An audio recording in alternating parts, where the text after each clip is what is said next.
Welcome to Diva on a Mission podcast, where we spread snippets of joy to uplift, inspire, and motivate you. I'm your host, Eva the Diva, and I'm thrilled to bring you stories that transform everyday moments into profound experiences. Asante. Welcome, Harriet. Thank you so much for having me. I'm so happy that you agreed to be on Diva on a Mission podcast. Thank you. You're the founder of Harriet's Botanicals. Yes. What was the journey towards that? Like, what in your life led you here? So, I've had a very interesting journey because I didn't really start off doing this. Yes. My background is in investment banking, and I have 2 law degrees from the London School of Economics in mercantile law and international banking and finance law. And literally, because I've always had terrible periods from when I was 17, from when I was Form 2, for me, I've just been the kind of person who's always looking for a remedy, natural remedy. So when I joined investment banking, is when I really felt challenged about my bad period because I'd miss work or I'd be very sick at work. Okay. And I was working in a very difficult sort of like competitive environment, and I wanted to perform. And, it had a lot of men in it, very few women.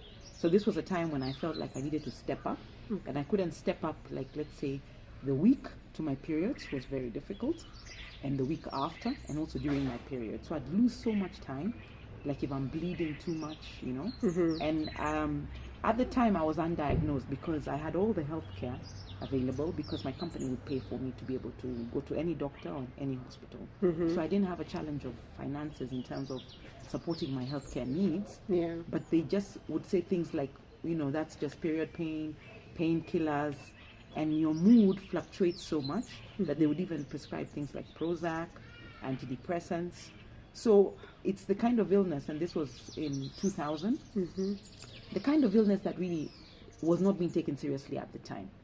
So along with my allopathic practitioner, now let's say at lunchtime I'd pop out and I'd also go and, just experiment with places selling essential oils, selling flower remedies, selling homeopathic remedies. So I was trying every single thing. And that's how I ended up learning about all these things. I even used to make remedies at home. I'd make colloidal silver, I'd make colloidal gold.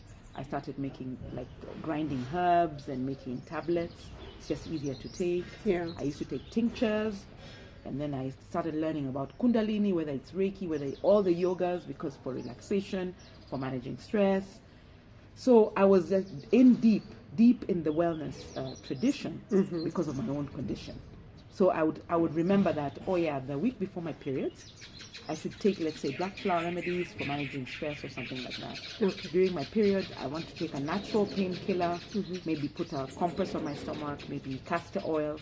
There's just so much information out there once you're really looking. Once you're looking, yes. So that was early 2000, and it's like I never really got a solution to the problem.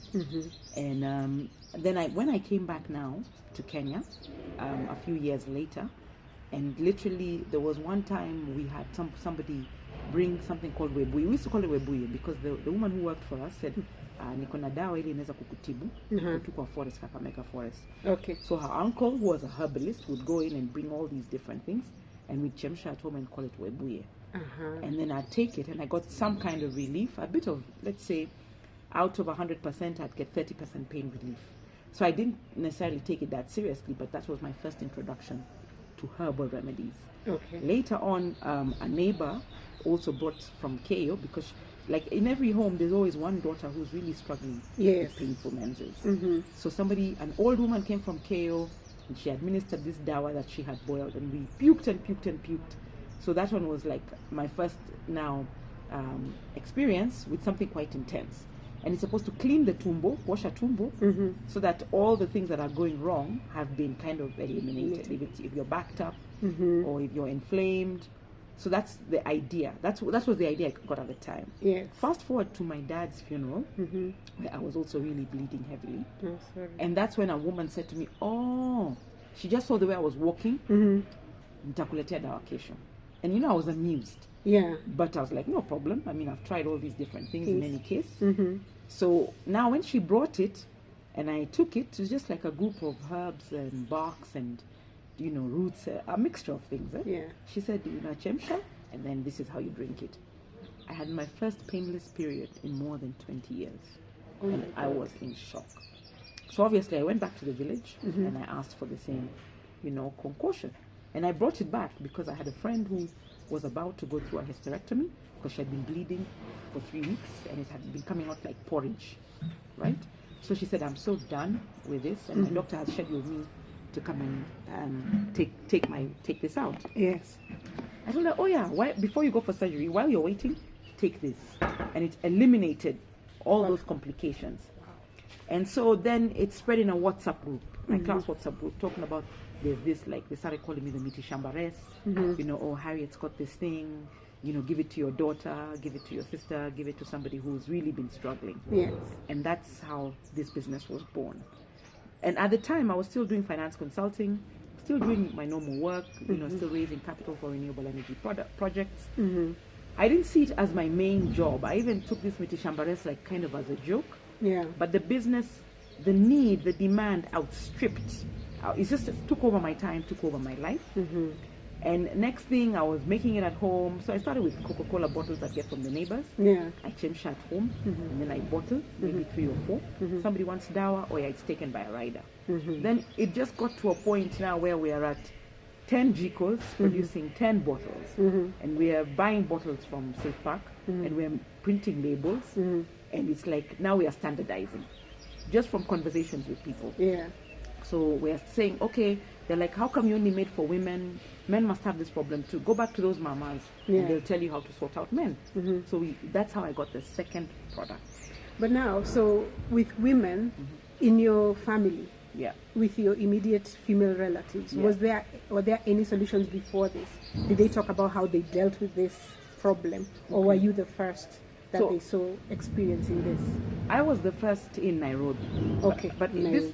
these solutions are in the village. Yes. Like literally, they don't call it endometriosis or adenomyosis or PCOS. But they just say, kuna wanawake wale at a certain age, at age 14, your period is painful. That's indicative of a problem. Your period is supposed to be painless. You're not supposed to stop your work because you're on your period. And in my culture, sigis means to give birth. So Kipsigis are the holders of the ancient fertility remedy within the wider Kalenjin pantheon. Okay. Yes. Sigis. Sigis. Yeah. Sigis and Sigiga, like the children. Yeah. So they have held this remedy, these remedies around fertility for a long time, and they apply them to both men and women. Okay. And what they say is that the tubes can get blocked, the uterus can get full, whether it's due to food or whether it's something goes wrong in your system, you're not evacuating estrogen. So they'll just say, lazima uoshe tumbo. And when they say it in Kalenjin, it sounds quite different from English and Kiswahili. So this is my interpretation. Yes. For remedies around children are many. First to help you give birth. Even while you're giving birth, the birthing process is supposed to be natural. So of course there's foods and herbs that the women are taking to make it easier for them, to make labor easier. Because women work all the way until the last day. Yes. And you can go to the farm, and this is in other cultures, Yes. and give birth there. Yes.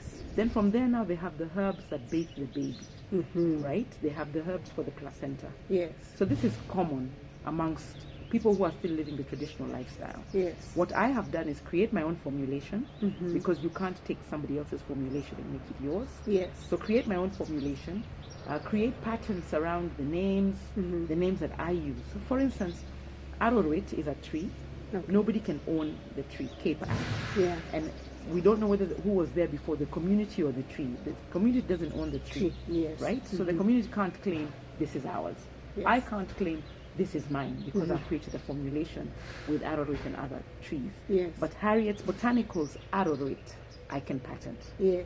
So I can protect my own names Yes. as I develop the business. Yes. So these are the things I was kind of learning. And this is when I got really fascinated with, what's going on in the village really.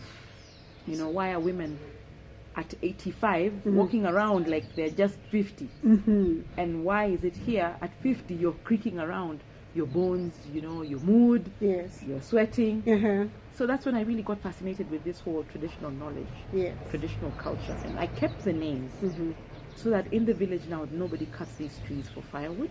Okay. and to create an awareness around the fact that there's value there, even if it's intangible. You know, the tangible element is the tree, the one you can touch. Yes. The intangible is the knowledge, and the only way you can preserve this knowledge is if we do things like this. Yes. So for me, if I made it into like Harris Botanicals Cape Ash, really, then I give value to another culture. Yes.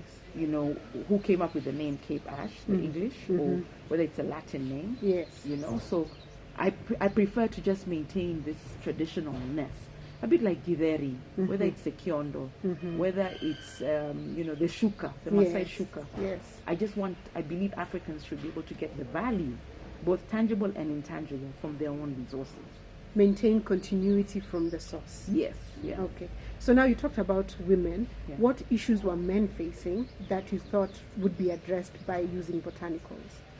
So it's like just kind of like yin and yang. Yes. So, you know, it's the same way the reproductive system for women can be compromised, so can for the men. Okay. Because let's say women is mainly hormonal related, and then infections and insulin resistance. Those three things go together. When I say insulin resistance, I mean the fact that we are now consuming more sugar than ever before in our diet. Yes. So then what's happening in your reproductive system, in your respiratory system, what's happening with your blood? Wow. Your blood sugar is obviously going up. Up. Yeah. And obviously, as the fact that the sugar is not being absorbed, it's actually forming a plaque.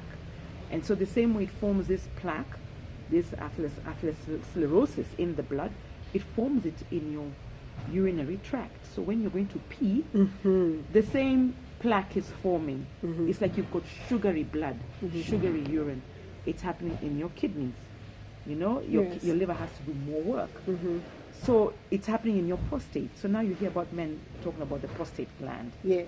So like toxins are accumulating in that, making it harder for you to do so many things, causing erectile dysfunction. Yes. You know, restricting vasodilation. Yes. So causing premature ejaculation. So outside of the fact that you get benign prostate hyperplasia, prostatitis, like also like the urinary tract infections that now, you know, you might be coming across a disease or a bacteria or a virus, but your system is compromised because of insulin resistance and the food that you are eating that is no longer serving you. And long time ago, people used to take these herbs. So you hear about the Maasai. Yes. Every year, going with the cattle, the men, for like a month. And in that month, they take the herbs with them that they've prepared in a soup, that they've preserved with honey. Then they go into these like traditional saunas, and they drink the soup with the herbs, and then they sweat. It's the same thing. Detox is going on. Yes. So so you'll find that certain cultures are not struggling with things like erectile dysfunction or low sperm count, zero sperm count, or like sperms that are not optimum, poor sperm health. Yes. So if you go back 100 years, a 100-year-old man can have a child, but now 20-something-year-old men are struggling to have children. So I have a lot of young couples who come and say, we can't have children. How old are you? 21, 23. And this is because now of the fact that they have not received the healing herbs from when they were young. They're living in the city. They're eating the same bread every day with jam, and you know, in the morning you have a cup of tea full of sugar with some bread, and you think, yeah, I've had breakfast. Yes. And you go to work and you have a mandazi with sugar again. And then at lunchtime you have a chapati, carbs again. Or then rice. in the evening you're having rice. Bleached foods. Exactly, Yes. exactly. Like, you know, low nutrient food. So that's why the men are going through this. They're drinking too much, drugs, alcohol, steroids. A lot of men are taking the steroids as well. And then side effects of medication, you know, people who have diabetes. Yes. Because diabetes is related to insulin resistance again, high blood pressure. The fact that your body's dilation properties are compromised, right? Yes. So when you now take the medication, again, down there is not working. Your activity levels are low, your food Exactly. is bad, Exactly. your stress levels. Of course. Oh, wow. Yeah. So now you mentioned you have Arrowet, which is for women. Yes. Tell us about the products you have and what issues they address. Okay. I started out with Arrowet, which was reproductive and digestive health for women, because those two go together in the sense that the digestive system needs to be clean for the uterus to also be clean, dealing with womb wellness, PCOS, fibroids, ovarian cysts, low libido, Okay. primary infertility, secondary infertility, endometriosis, adenomyosis, the more complicated ones. Yeah. Also, as you now progress in the woman life cycle, perimenopause issues, because then your estrogen is dropping rapidly. Yes. Another issue of hormonal imbalance, so it's hot flushes. Now your irregular periods, your disappeared menses, your night sweats, the fact that your estrogen is used to regulate heat in the body and regulate sleep. So the thyroid as well comes in at that time, perimenopause and menopause. UTIs, of course, PID, which is like extensive UTI that is untreated, pelvic inflammatory disorder, blocked tubes, whether it's blocked by water hydrosalpinx or just blocked by adhesions. Adhesions will prevent you getting pregnant. Yes. And miscarriages. So then you move to the men: premature ejaculation, erectile dysfunction, prostatitis, benign prostate hyperplasia, anything related to sehemu za nyeti for men. And that product for men is called? Tenduate. Tenduate. Prunus africana. In Kikuyu it's mwiri. Mwiri. Mwiri, yes. Yeah. So then I've now developed another product called Sagawaita for respiratory health, which was in response to people on my page saying, do something about COVID. So that's the one. Then I have, so that one's for asthma, bronchitis, tonsillitis, pneumonia, anything related to the respiratory, upper and lower. Then I have something for insulin resistance. Again, on my page, people want something for blood pressure, diabetes type 2, diabetes type 3, cardiovascular issues, which are related. Yeah. And things to do with the kidney. So this is like what the Maasai call kuosha damu. Yes. So it's like a blood purifier and a kidney cleanse going together. Yeah. And then I've developed something called for gut health, again in response to my page. Yeah. Ulcers, hyperacidity, gastritis, anything related to the tumbo, diarrhea, people who get bloated, constipation, people who have food allergies. Oh wow, food allergies. Yes. Oh, never thought of that. And that same one is also used to help evacuate. Once estrogen leaves through the liver, it's evacuated in the gut through the same product. Yeah. And then from there, I developed now supplements to support reproductive health.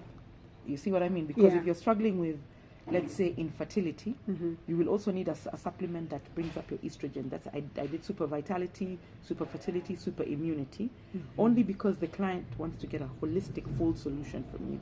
They don't want to have to go to another shop to get another product. Yes. And then I developed the flowers that also support the same thing. So if you have diabetes type 2, you will be taking your Mosip shot, plus now your Rongorig with Chebindarwet. So I kind of like, I'm looking at everything, so you can come and get a full solution from us. Yes. So I have the flowers, and now I'm developing a skincare line associated with hormonal imbalance. The first one is coming out for women who have hormonal acne, women who are withdrawing from steroids, so their skin is really compromised. Okay. Right? So, and there's one more, eczema. Eczema is a big one. Eczema is a big one for babies. Yes. So I've developed those 3 products, the soaps and the lotions, again, around hormonal imbalance. So, unique skin issues. Yeah. And then later on, I might develop other products, for babies and for men. Okay. Yeah. So with Harriet's Botanicals, you've addressed a lot of the issues that we are struggling with now. Yeah. What do you want people to think about when they're interacting with your brand?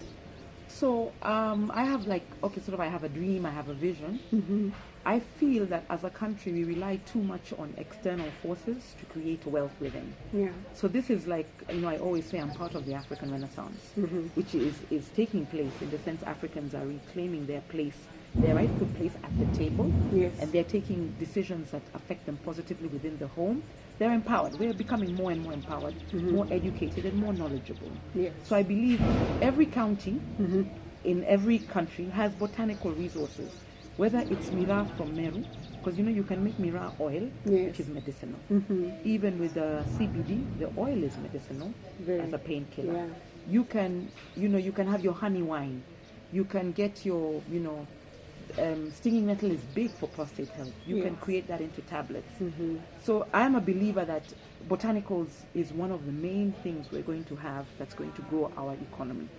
And everyone can make money from the botanicals that they have in their garden or in their shosho's garden.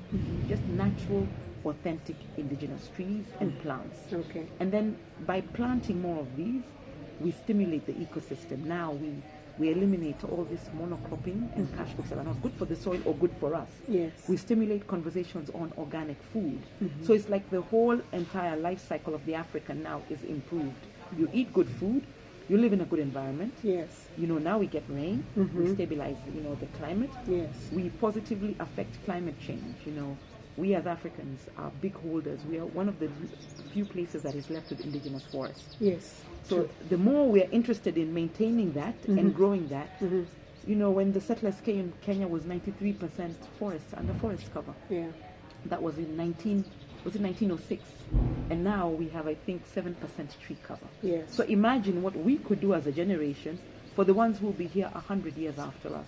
We could, you know, reforest the whole place, the whole world, and then start getting all the benefits. So you find Kakamega Forest now is like an indigenous equatorial forest. So the botanicals there are very unique. Well, we can cure any disease in the world. Yes. You know, whether it's topically what we apply, whether it's what we eat, whether it's creating permaforests where you have food along with indigenous plants. There's just so much we can create. Like you hear people say now, cloth from, you know, you can pineapple peels make bags, or it can be turned into something that can make cloth. If you look at what the Indians are doing, yes, it's unbelievable. Yeah. So even when was Harriet Botanicals founded? So it was founded officially when I went official in 2020. 2020. Yeah. And now what is like the challenges as a business in Kenya that you feel that need to be addressed on a wider scale? Okay, for me, what I felt when I was starting out, there was no one point place you can go and find out what can I do with this botanical. I have a botanical resource. What do I do? Yes. I think now Kirdi is doing a lot more work. Yes. So we should have these like little spaces. They don't have to be so big. Whether it's a warehouse that has been converted into little multiple places of production. So you say, I want to produce oil. I have baobab. I want to make baobab oil. You can actually go and rent a room in Kirdi and make your baobab oil. I'm a big fan of Kirdi. yeah. So, or I want to produce avocado. I want to now create something value add. Where can I go to learn? So for me, I felt there wasn't anywhere for botanicals. I kind of like created the information by doing the research myself, mimicking places like, let's say, Madagascar or Ghana or India. India has been a big learning portal for me. Okay. Because I'll Google and find out how are the Indians doing this. How did they create ashwagandha? How do they take ashwagandha powder and turn it into a tablet? Okay. And even building the machines. We can also build the machines locally. Yes. If we have the know-how. They have a similar juakali to ours. Of course. We just don't believe in ourselves. Yes. Okay. So a repository for knowledge. A repository for knowledge. I think every county should have a place you can go and invent something. Okay. And learn how to do something. If you have cherries, you can make cherry jam. If you have pumpkins, you can make pumpkin flour. Yes. If you have, you know, something, you can make tomato sauce. Yes.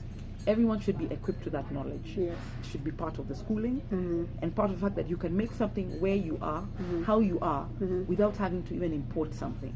A lot of the machinery, the equipment, we have to import. Yeah. I'm equipping my lab at the moment. I will have to import machines.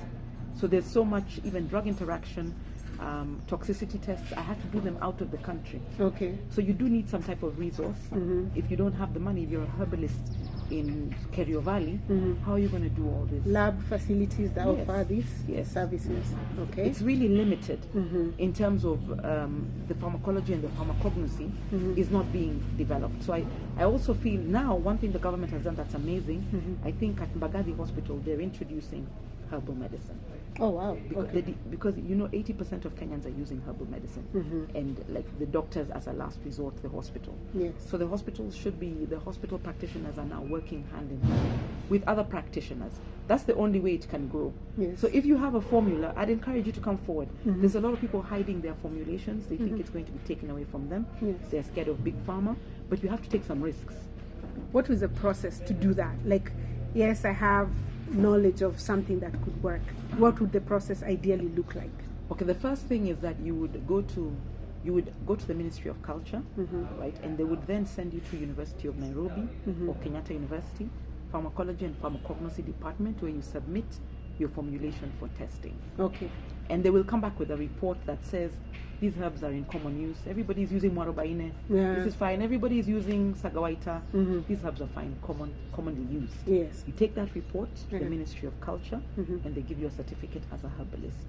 And as far as I know, there's 22,400 herbalists registered last time. 22,000? Yes, yeah. 400. Yeah. Wow. But there's so many out there who have refused to come out. Yes. So they just treat people kichini. So first thing is to come out, start doing your formulations. It's not expensive. I think it's 1,000 bob. Oh wow! Certification. These things they just seem like so far removed from where you are. Exactly. And maybe the process of you getting there and going to like a place where there's a lab is very intimidating. Yes. But you come out of your shell. So now you're ready to go to market. Yeah. And then you can buy bottles anywhere. You can get somebody to do your labels. You start creating the knowledge base. So if you're a mama in the village or a baba in the village who's not literate, you might have to talk to your grandchild, your Gen Z grandchild, to do some of these things for you. Yes. Yeah. At the same time, we also do private labeling, where you bring your product and we will be the ones to package it, do the quality control around it, visit where you are, whether it's your farm, and help you. We might even produce for you, but give you royalties. So this is a service you offer at Harriet's Botanicals? Yes, it is. Oh, this is good to know. Yeah. So for anyone out there who's struggling with the way forward, they have a remedy, they have this knowledge, they don't know where to pass it. Yeah. So they can come to you. They can come to us. Oh, that's fantastic. Yeah. Okay, so where do you see this going in the next 10 or 20 years?